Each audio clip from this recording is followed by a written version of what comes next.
কোন বিষয়গুলোকে এই সংস্কারে নিয়ে আসবেন বলে মনে করছেন? এর আগেও তো আপনারা সভা করেছেন প্রধান উপদেষ্টার সাথে। জি, আমি প্রথমে আপনার মাধ্যমে আমাদের দর্শক শ্রোতাদেরকে শুভেচ্ছা জানাচ্ছি। বিশেষ করে ৩৬ জুলাইয়ের যে অভ্যুত্থান এবং বিপ্লব, সেই বিপ্লবে যারা শহীদ হয়েছেন তাদের প্রতি আমি শ্রদ্ধা জানাচ্ছি। যারা আহত এবং এখনও পঙ্গুত্ব বরণকারী আছেন তারা যাতে অতি তাড়াতাড়ি সুস্থ হন, আল্লাহর কাছে সে দোয়া করছি। এরপরে আপনি যে প্রসঙ্গে বলেছেন, এই প্রসঙ্গ নিয়ে আমরা কাজ করছি। আমরা আশা করছি এবং বোধহয় আমাদেরকেও দাওয়াত দেওয়া হয়েছে অলরেডি। আমরা সেখানে লিখিতভাবে আমাদের সংস্কার প্রস্তাবগুলো তুলে ধরব। আমরা তার আগে আমি এখানে এটাকে ডিসক্লোজ করাটাকে সমীচীন মনে করছি না। অবশ্যই আমাদের অনেকগুলো সংস্কারের চিন্তাভাবনা আছে, যেগুলো সরকার তো 6টা কমিশন গঠন করেছে। এই প্রত্যেকটার এগেনস্টেই আমাদের বক্তব্য আছে। আমরা চাই এই সংস্কারগুলো এমনভাবে হোক যাতে পরবর্তী পলিটিক্যাল গভর্নমেন্ট যেটা আসবে সেই গভর্নমেন্টের জন্য যেন একটা গাইডলাইন হয়, এটা তাদের জন্য একটা সহায়ক হয়। আমরা এই সরকারকে নিয়ে যাতে খুব আশাবাদী, এই জন্য আশাবাদী যে এটা বিপ্লবের সরকার, বিপ্লবোত্তর সরকার। এই সরকার যেহেতু নিউট্রাল গভর্নমেন্ট, অনেক সময় মানুষের একটা ধারণা থাকে যে পলিটিক্যাল গভর্নমেন্ট আবার তার স্বার্থের বিরুদ্ধে যেগুলো যায় সেগুলোকে হাত দিতে চায় না। কিন্তু নিউট্রাল গভর্নমেন্টের তো কোনো স্বার্থ নাই, তার স্বার্থ হলো জনগণের স্বার্থ, জনগণের কল্যাণ। পলিটিক্যাল পার্টিগুলোরও স্বার্থ জনগণের। কিন্তু সেখানে আপনারা তাদের কাছে যদি এত বেশি প্রত্যাশা করেন তাহলে সেই সময়টার ব্যাপারে আপনারা সময়টা কি অনেক বেশি লেগে যাবে না? প্রত্যাশার বেশি কিছু নাই। আমাদের 1 নম্বর প্রত্যাশা তো এটাই যে মূলত এই সরকার এসেছে নির্বাচন করার জন্য। মেইন প্রত্যাশাটা হলো এমন একটা ব্যবস্থা করা হোক যাতে করে দেশের 18 কোটি মানুষ বা যারা ভোটার হবে, ভোটাররা যেন নির্বিঘ্নে ভোট দিতে পারে। আমরা গত 3টা নির্বাচনে কোনো ভোট দিতে পারিনি। তো এই সরকার যেন ভোটের একটা ব্যবস্থা করে যাতে আমরা সবাই ভোটার যারা যেন ভোট দিতে পারে, বিশেষ করে আমাদের যুব সমাজ। আমিও আমার মনে হয় যে আমি কি ভোট দিতে পেরেছি কিনা আমার খুব ভালো করে খেয়াল নেই। তো এই যে আমরা ভোটের অধিকার থেকে বঞ্চিত, এইটা এই সরকার 1 নম্বরে নিশ্চিত করবে। পাশাপাশি এই রিলেটেড কমিশন গঠন গুরুত্বপূর্ণ একটি বিষয়। এই রিলেভেন্ট আরও যেগুলো আছে সেগুলো তারা অগ্রাধিকার ভিত্তিতে করবে। আমরা তো মনে করি যে কোনো আনলিমিটেড সময় তো এটার জন্য প্রয়োজন নাই। নিঃসন্দেহে ওনাদের পক্ষ থেকে একটা পরিকল্পনা ঘোষণা করবেন। আমাদের নিজস্ব কিছু চিন্তাভাবনা আছে। আমরা একটু দেখতেছি আর এই সরকার যেহেতু একটা বিশেষ অবস্থার মধ্য দিয়ে ক্ষমতায় আসছে, আমরা চাই না যে তারা এটা মনে করুক যে আমরা তাদেরকে চাপ দিচ্ছি। এখানে যিনি প্রধান উপদেষ্টা প্রফেসর ডক্টর ইউনূস সাহেব, তিনি তো একজন বিশ্বখ্যাত মানুষ, সারা দুনিয়া তিনি সম্পর্কে জানেন, ডেমোক্রেসি সম্পর্কে তার ধারণা আছে। পৃথিবীর দেশে দেশে বিভিন্ন রাজনৈতিক নেতৃবৃন্দ, কূটনীতিকদের সাথে তার যোগাযোগ আছে। আমার ধারণা যে তিনি যৌক্তিক সময়ের বাইরে কোনো কিছু চিন্তা করবেন এটা মনে হয় না। প্রশ্ন হচ্ছে যে আপনাদের নামে যে মামলা হয়েছে, আমি যতটুকু জানি যে আপনিও রিমান্ডে ছিলেন। আমি একাধিকবার ছিলেন। হেলাল ভাইও অনেকবার জেল খেটেছেন, দুজনই ছাত্রনেতা ছিলেন। তো সেই আপনাদের যে মামলাগুলো, সেই মামলাগুলোর কি অবস্থা? আর এখন যারা ভুক্তভোগী হয়েছে, যারা তৃণমূলের, আপনাদের সেই মামলাগুলোর আসলে কি অবস্থা? আমাদের মামলাগুলো আমরা আইনগতভাবে অলরেডি খালাস পাওয়ার জন্য চেষ্টা করতেছি। বেশ কিছু মামলা ইতিমধ্যে খালাস হয়েছে।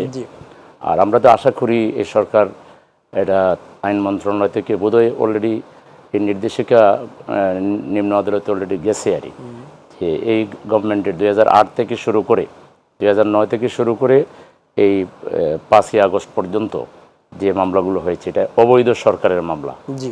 এই সবগুলো মামলা বাতিল করে দিতে হবে, এটা আমাদের দাবি। এবং সেই দাবির প্রেক্ষিতে আমি যতটুকু জানি যে সরকার উদ্যোগ নিয়েছেন, হয়তো এটা নির্দেশ আসলে তো সব মামলা বাতিল হয়ে যাবে।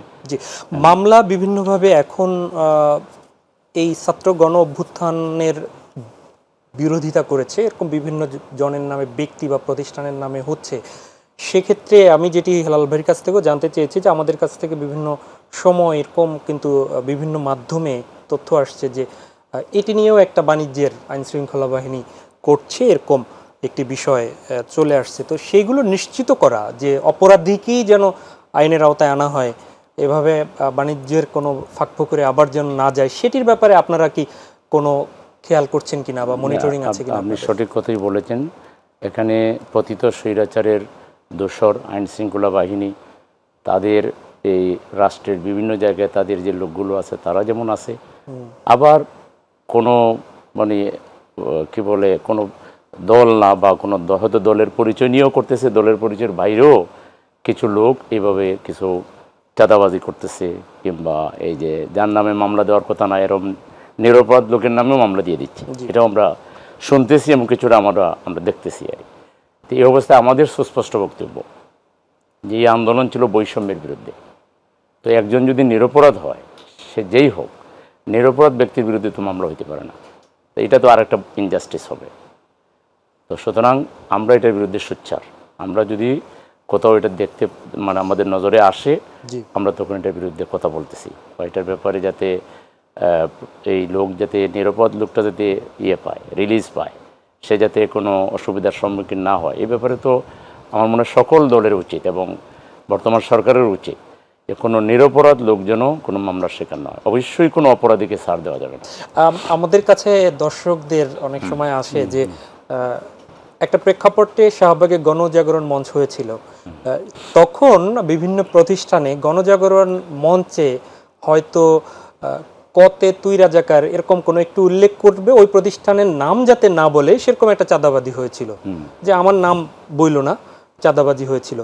এখনো যে তোমাকে এই মামলায় ঢুকিয়ে দেওয়া হবে, সুতরাং এরকম নীরব একটা চাঁদাবাজির তথ্য আমাদের কাছে আসছে। পলিটিক্যাল দল হিসেবে আপনারা এটাকে মোকাবিলা করবেন কি করে? এটাও তো তাহলে এই যে বিপ্লবের চেতনার বাইরের। পলিটিক্যাল দল হিসেবে বাংলাদেশ জামাত ইসলামী এই ব্যাপারে আগাগোড়াই খুবই সোচ্চার। আমরা আমাদের প্রত্যেকটা বক্তব্যে এই বিষয়টা জনগণকে অ্যালার্ট করছি। আমরা ব্যবসায়ীদেরকে বলতেছি যে চাঁদা যে নীতি আসবে এটা বাইন্দে রাখবেন, তাহলে একটা দুইটা ঘটনা ঘটলে খবর যখন মিডিয়া চলে যাবে এবং চিহ্নিত হয়ে যাবে, তখন আর সাহস করবে না। আমরা ব্যবসায়ীদেরকে অ্যাওয়ার করতেছি, আমরা আমাদের দলীয় নেতা কর্মীদেরকে বলছি যে আপনারা এলাকায় জনগণের সাথে গণসংযোগ করবেন, ব্যবসায়ীদের সাথে করবেন, সাধারণ মানুষের সাথে করবেন। এরকম চাঁদা দাবি করবে যারা, তাদের বিরুদ্ধে আমাদেরকে প্রতিরোধ গড়ে তুলতে হবে। এক কথায় প্রতিরোধ গড়ে তুলতে হবে। আপনাদের কাছে সহযোগিতা চাওয়ার জায়গা আছে, তাই তো? আছে। আমরা লোকদের বলতেছি যে আপনারা প্রশাসনকে প্রথমে খবর দিবেন, মূল কাজটা হলো প্রশাসনের। কিন্তু কোনো ক্ষেত্রে যদি প্রশাসনের চাঁদাবাজি, তো আপনার আইন শৃঙ্খলা বাহিনীও তো না, কোনো প্রশাসনের লোকও যদি চাঁদা নেয়, তাহলে তাকেও আমরা ছাড় দিব কেন? তাকে চিহ্নিত করতে পারলে তার বিরুদ্ধে ব্যবস্থা নেওয়ার জন্য আমরা প্রেসিডেন্ট রিজিমকে বলবো, চাপ প্রয়োগ করব। তাকে আমরা গণদুশমন হিসেবে চিহ্নিত করে জাতির সামনে তাকে পরিচয় করে দেব। আপনারা প্রধান উপদেষ্টার সাথে মিটিংয়ে এই বিষয়গুলো আশা করি যে আপনাদের আলোচনায় আসবে। অবশ্যই আসবে। আমরা মনে করি, আমি এই ব্যাপারে আমরা একটা কথা বলি, আমাদের প্রেসিডেন্ট রিজিমকেও আমরা অনুরোধ করব যে আপনারা গোয়েন্দা নজরদারির মাধ্যমে এই বিষয়টা চিহ্নিত করুন। কারণ এইটা কোনোভাবে এটা জাতির জন্য ক্যান্সার স্বরূপ। কারণ এত রক্ত, এত ত্যাগ, এত কোরবানির পর মানুষ মুক্তি পেল, সেই যদি আবার আগের পতিত স্বৈরাচারের কাজগুলোই এখন কেউ করে। তো সেলিম ভাই, যে প্রশ্নগুলো এসেছিল সেটি হচ্ছে যে ঢাকা বিশ্ববিদ্যালয়ের ক্ষেত্রে এই যে আপনাদের ছাত্র সংগঠন আপনাদের রাজনীতি করছে, তারা এতদিন কেন অপ্রকাশ্যে ছিল, এই বিষয়টি আপনার কাছ থেকে জানতে চাই। আচ্ছা, প্রথম আমি 2-3টা প্রশ্নের উত্তর দিতে হবে।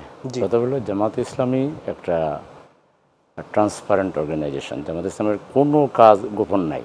জামাতের সব কর্মসূচি, জামাতের স্থায়ী কর্মসূচি আছে 4টা, সেটাও জামাতের গঠনতন্ত্রে পরিষ্কার দেওয়া আছে।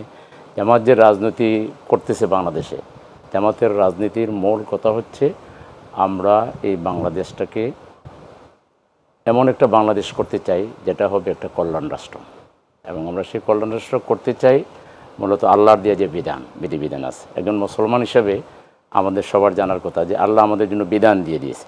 এই দুনিয়া কিভাবে আমরা পরিচালনা করব, প্রত্যেকটা বিষয়ে আল্লাহ বিধান দিয়ে দিয়েছে। নামাজের জন্য যেমন বিধান আছে, রোজার জন্য যেমন বিধান আছে, হজের জন্য আছে, তেমনি রাষ্ট্র পরিচালনার জন্য কিন্তু নিয়ম দেওয়া আছে, কোন আইনে আপনি রাষ্ট্র চালাইবেন। তা আল্লাহর আইনের ভিত্তিতে এবং রাসূলুল্লাহর সুন্নাহর ভিত্তিতে আমরা একটা রাষ্ট্র চাই। এটা হলো আমাদের স্থায়ী কর্মসূচি। আর আমাদের এই যে বিভিন্ন সময় এই সরকার আসার পরে আমরা দাবি করেছি যে চাঁদাবাজদেরকে গ্রেপ্তার করতে হবে, সন্ত্রাসীদেরকে গ্রেপ্তার করতে হবে। আমরা দাবি করেছি যে নির্বাচনের সংস্কার করতে হবে, নির্বাচন কমিশন গঠন করতে হবে। আমি যে কথাটা মাঝখানে বলেছি যে আমাদের একটা লিখিত দাবিও আছে, যেটা এই সরকারের কাছে আমরা প্রকাশ করব শীঘ্রই যখন দেখা হবে। সেই জন্য আমি বলছি যে ওই দফাগুলো আমি এখন প্রকাশ করছি না। ওটা বুঝতে উনি হয়তো একটু মনে করছেন যে আমাদের কর্মসূচিগুলো আমরা হাইড করতেছি, তা না, আমাদের কর্মসূচি ওপেন, উনিও জানেন। না, উনি যেটা বলছে যে আপনাদের আজকে কমিটি দিল ছাত্র দল, আচ্ছা ওইটা আসতেছে, ওইটা বলছো। আমি আপনার আগের কথার একটু মাঝখানে একটু আপনি একটু ইঙ্গিত করে যে কথা বলেছেন যে রাজনীতি ওপেনই করা উচিত। জামাত ইসলামীকে তো আপনি চেনেন, ছাত্র শিবির কেন্দ্র চেনেন, আমরা কখনো গোপন ছিলাম না। আমরা ইভেন এই আওয়ামী দুঃশাসনে যখন আমাদের ব্যাপারে জিরো টলারেন্স ছিল, দেখা মাত্র গুলির নির্দেশ, আমরাই একমাত্র সংগঠন যে তারপরও তাদের রক্তচক্ষুকে উপেক্ষা করে প্রকাশ্যে দিবালোকে গণজামায়াত করেছি, মিছিল করেছি, সমাবেশ করেছি, সফলভাবে করেছি। পুলিশের 28 অক্টোবরও করেছেন, 28 অক্টোবরেও করেছি। আমাদের যখন মারা তখন আপনি 28 অক্টোবরেও আমাদেরকে বলেছিল যে এখানে কোনোভাবে করতে দিবে না। এইটাই আমরা প্রশ্নটা নিলাম হেলাল ভাইয়ের কাছ থেকে। 28 অক্টোবরে বলেছিল কোনোভাবেই করা যাবে না, কিন্তু জামাত ইসলামী বলেছে যে আমরা করব এবং আমরা করেছি আলহামদুলিল্লাহ। আমরা 28 অক্টোবরের প্রশ্নের জবাবটা আলাদা করে নিব, আমি একটু শেষ করি। তো সেজন্য জামাত ইসলামীর সকল বক্তব্য, জামাত যেটা চায় যে বাংলাদেশকে একটা কল্যাণ রাষ্ট্রে পরিণত করতে চায়, এবং সেটা আমরা কিসের ভিত্তিতে করতে চাই সেটাও আমি বললাম। 2 নম্বর হলো জামাত ইসলামী এই সমাজের যে দারিদ্রতা আছে, অভাব অনটন আছে, কর্মসংস্থানের অভাব আছে, এখানে পিছিয়ে পড়া জনগোষ্ঠীর সংখ্যা বিরাট, তাদের জন্য সার্বক্ষণিক তার 12 মাস জামাত ইসলামী তাদের সহযোগিতায় কাজ করে, আত্মকর্মসংস্থান সৃষ্টিতে, মানুষের স্বাস্থ্য সেবায়, তারপরে মানুষের প্রকৃত দিন এবং দুনিয়া উভয়ের সমন্বয়ে একজন চরিত্রবান মানুষ বানাবার জন্য জামাতের নিজস্ব, এটাকে একটা শিক্ষা প্রতিষ্ঠান বলতে পারেন, যে আমাদের এখানে রেগুলার একটা মানুষকে শেখানোর একটা ব্যবস্থা আছে, জামাতের নিজস্ব কর্ম পরিকল্পনা আছে, যার মাধ্যমে তার রাজনৈতিক কর্মীকে প্রশিক্ষণ দেওয়া হয়। প্রশিক্ষণের মাধ্যমে যোগ্য নাগরিক হিসেবে, দেশ গড়ার নাগরিক হিসেবে, দেশের নেতৃত্ব দেওয়ার উপযোগী নাগরিক হিসেবে জামাত ইসলামের কাজ করে। তো জামাত ইসলামের কর্মসূচিগুলো ওপেন, ভেরি ওপেন, আমরা সেভাবে কাজ করছি আলহামদুলিল্লাহ। 2 নম্বর আপনি যেটা বলেছেন যে বিএনপি জামাতের সম্পর্কের কথা, কখনো মানে আপনি বলতেছেন যে কখনো একসাথে করেছেন, কখনো সেপারেট প্ল্যাটফর্ম থেকে করেছেন, এটাই হয় রাজনীতিতে, এগুলো হওয়াটা কোনো ব্যাপার না। হয়তো যখন প্রয়োজন হয়েছে একসাথে হয়েছে, কখনো সেপারেট হয়েছে, সেটা আছে। এখন ঢাকা বিশ্ববিদ্যালয়ে যে কমিটি হয়েছে বা শিবির, এই মুহূর্তে আপনাদের মধ্যে কি ঢাকা বিশ্ববিদ্যালয়ে কোনো টানাপোড়েন আছে? যে বিএনপি জামাতের টানাপোড়েন কি হচ্ছে? আমি দেখি না কোনো টানাপোড়েন হলে আমি আর হেলাল ভাই বসে আলোচনা করতেছি, তাহলে তো উনি আসার কথা ছিল না, অথবা আমি আসার কথা ছিল না। আমরা তো আগে জেনেই আসছি যে উনি আসবেন, আমি জানি, আমি আসবো, উনি জানেন। তো আমাদের টানাপোড়েন তো এখানে দেখা যাচ্ছে না। ব্যাপারটা হলো রাজনীতি, তো বিএনপি একটা রাজনৈতিক দল, জামাত একটা রাজনৈতিক দল, দুইটা দলের মধ্যে কিছু গ্রেটার ইন্টারেস্টে আমাদের একসাথেও আমরা পথ চলেছি, আবার সেপারেটলিও আমরা পথ চলেছি, এগুলা এটা রাজনীতির একটা সৌন্দর্য, এটাকে সম্পর্কের অবনতি বলে কোনো ধরনের একটা হলো। হ্যাঁ, যে মাহবুব ভাই যেটা করতে চাইছিল যে আপনাদের কমিটি দীর্ঘদিন পরে ঢাকা বিশ্ববিদ্যালয়ে প্রকাশিত হলো, এবং আমরা দেখেছি যে ছাত্রলীগের সেক্রেটারি ছিল, সে হঠাৎ করে আপনাদের সংগঠনের সভাপতি হয়ে গেল। এই লুকানো ছাপানোর কথা মনে হয় আপনি বলতে চাইছিলেন। ছাত্র শিবিরের সেক্রেটারি নিজে প্রেস কনফারেন্স করে একেবারে ওপেনলি, বোধহয় সেই কনফারেন্স আপনি পরিপূর্ণ জবাবটা দেন, তাহলে আমার মনে হয় ভালো। ছাত্র শিবিরের সেক্রেটারি বলছে এই যে নাম আর ওই নাম, তার নামে যে আরেকজনকে মিলানো হয়েছে ওটা ঠিক না, সে বলেছে। সেই কমিটিতে ছিল না, একই নাম দুইজনের, আরে সেটাতে ছিল না, সে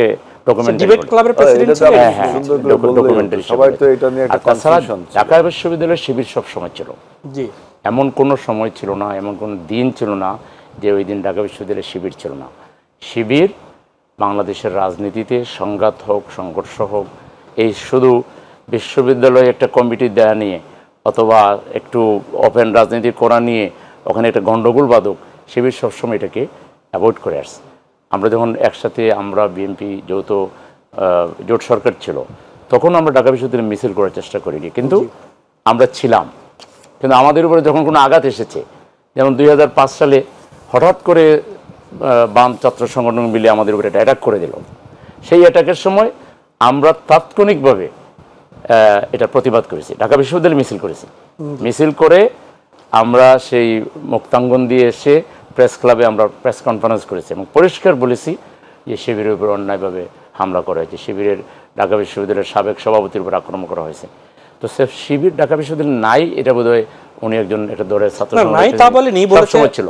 ওপেন কেন ছিলাম না এটা বলতে পারেন যে আমরা গ্রেটার ইন্টারেস্ট হয়তো ছাত্র শিবির মনে করেছে। ওপেন আর সিক্রেট ঢাকা হয়তো পরিবেশ পরিষদ আছে, ওইখানে ওনারা মেম্বার ছিলেন না। ক্রিয়াশীল সংগঠনগুলো সবাই পরিবেশ, ওইটাও একটা বুয়া জিনিস, কারণ পরিবেশ পরিষদ বলে ঢাকা বিশ্ববিদ্যালয়ের কোনো জায়গায় কোনো আছে না, এটা হলো এটা ভিসির নেতৃত্বে এটা পরিবেশ পরিষদ ক্রিয়াশীল ছাত্র সংগঠনগুলো, এটা কোনো ভিত্তি নেই, এটা কোনো আইন। আমি একটু আপনার সময় থেকে কয়েকটা সংগঠন মিলে দাবি করলো যে অমুক সংগঠন থাকবে না, এটা তারা পারে না। 10টা না 100টা 1 লাখ 100টা ছাত্র সংগঠন মিলেও ছিলেন না, আরেকটা ছাত্র সংগঠনের ব্যাপারে কোনো ডিসিশন তো সে নিবে, তার এই রাইট কোথা থেকে কে দিল? তার রাইট আপনাদের অ্যাক্টিভিটিস, আপনাদের অ্যাক্টিভিটিসের যে জায়গাগুলো আমরা নির্বাচনে ছিলাম। আপনি বলেন ঢাকা বিশ্ববিদ্যালয়ে যতগুলো নির্বাচন হয়েছে সবগুলো নির্বাচনে শিবির যা ভোট পাইছে, আর ওই যারা পরিবেশ পরিষদের দাবি করতেছে এক্সেপ্ট মানে 2-1টা সংগঠন ছাড়া ওদের কোনো অস্তিত্ব আছে? ওরা সবাই মিলে কি আমাদের একটা হলের একজন ক্যান্ডিডেট যা ভোট পাইছে তাকে পাইছে? না না, সেটা তারা কিভাবে একটা ডমিনেট একটা এমন একটা আদর্শিক চরিত্রবান, তারা কিন্তু শুনেন আমি বলি ছাত্র সংগ্রাম পরিষদ আর ছাত্র দল, আমরা ফার্স্ট হয়েছি 89-এ আমরা সমস্ত হলগুলোতে একক ভাবে মেজরিটি পাইছি। সেলিম ভাই যে প্রশ্নটা করেছে হেলাল ভাই, সেটি হচ্ছে যে তৃতীয় চতুর্থ এইভাবে ভোট টোট পেয়েছে। এই ধরনের একটা ছাত্র সংগঠন কিভাবে, মানে তার মানে হলো এই ছাত্র সংগঠনটাকে আদর্শিকভাবে নৈতিকভাবে এমন ভাবে আপনি বলেন যে আপনি পরিবেশ পরিষদের মেম্বার হননি। না, আমি পরিবেশ পরিষদের মেম্বার হবেও না। পরিবেশ পরিষদ কি, আমি তো বলছি এটা ইললিগ্যাল বোয়া। এটা আপনি বললে তো হবে না, বললেন হবে না, কারণ ঢাকা বিশ্ববিদ্যালয়ে এখন অস্তিত্ব নাই। আমি আমার একটা বিরতিতে যেতে হবে, তাহলে আমরা আরেকটা ছাত্র সংগঠন মিলে আরেকটা পরিবেশ, তাতে একজন আরেকজনকে নিষিদ্ধ করতে থাকবে। এটা তো কয়েকদিন আগে ফেসিবাদী আওয়ামী লীগ যেটা করেছিল, তার 14 দলের দূষর যেগুলোর কোনো ভোট নাই, এটা মেম্বার হইতে পারবে না। হাসানুল্লাহ কিনু এই যে ইঞ্জিনিয়ার্স ইনস্টিটিউটের যে নির্বাচন হয় ওখানেও সে মানে 100 ভোট পায় না, সেই হাসানুল্লাহ কিনুদের নিয়ে বলে যে জামাত ইসলামী নিষিদ্ধ। এই ধরনের অবৈধ ডিসিশন নিলে কি হয়?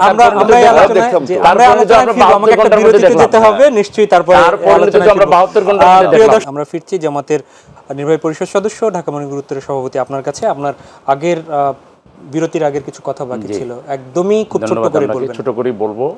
একটা কথা আসছে যে একেবারে স্পেসিফিক করে, কিন্তু বাংলাদেশে আমার জানা মতে জামাত ইসলামী তো বটেই, জামাত ইসলামীর লক্ষ লক্ষ সাপোর্টারের মধ্যে একটা সাপোর্টারের ব্যাপারে কেউ অভিযোগ দেয় নাই, কখনোই দেয় নাই যে কোনো ইললিগ্যাল ম্যাটারের সাথে, চাঁদাবাজি কিংবা দর্শন খুন জাতীয় কোনো খারাপ কাজের সাথে কোনো সম্পর্ক। ইভেন আমি মনে করি দেশে যে ইসলামী দলগুলো আছে এবং আমাদের সাথে যারা ছোটো ছোটো দলগুলো আছে তাদের ব্যাপারেও আমি খুব শুনি নাই, আর সোজা কথা শুনি নাই যে তারা কোনো এরকম মানুষের কাছে যে চাঁদা দাবি করে বা কোনো কিছু করে ইত্যাদি ইত্যাদি।